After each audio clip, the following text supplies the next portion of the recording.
Yes, earlier when you delve into the case of it was the deputy governor that got affected by the decision. It was not, and that there were legal cases.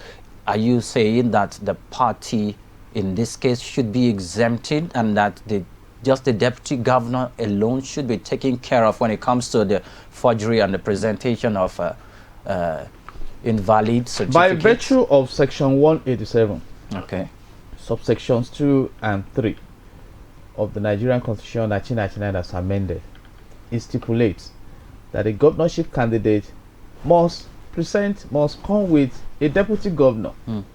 So you have a conjoint twin situation. It's a joint ticket. All right. And so whatever affects the deputy governor eventually affects the governor-elect. And that is what has happened here. But like you said, the party could have sat down to be sure that all were well with the candidates. But this matter didn't just happen last week. The PDP went to court, and in the Federal High Court, the decision of the court was that they were not going to run in the race, all right, because of this defect.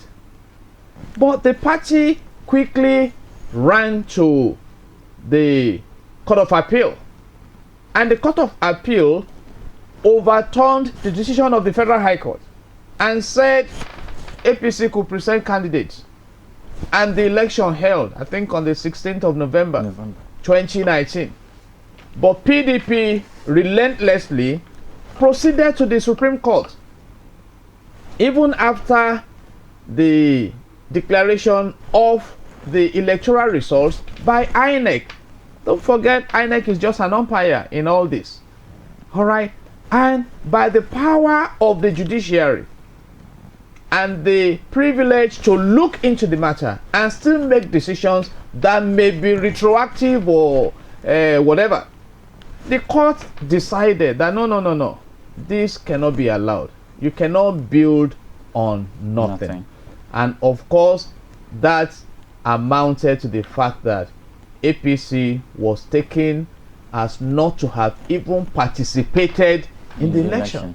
And the next thing is for INEC to declare the next party with the highest vote. And another argument came up.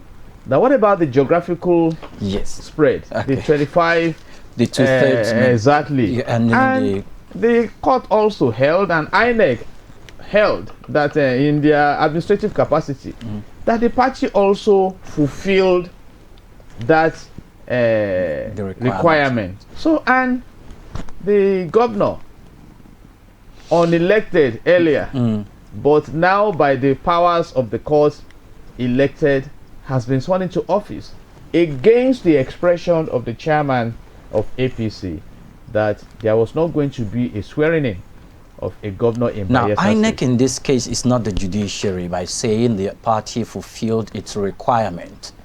INEC in this case is not the judiciary. Do you see the same thing playing out in Bayelsa State by the Supreme Court sitting by virtue of its judgment and taking another eagle-eye look on the judgment they've Bayelsa or Imo?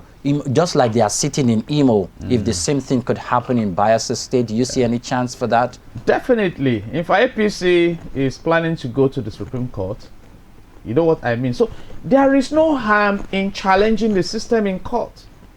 You go. So if right now we are at the threshold of saying that even when Supreme Court, being the highest court of the land, takes a decision, we can challenge that decision. I think it's beautiful for democracy.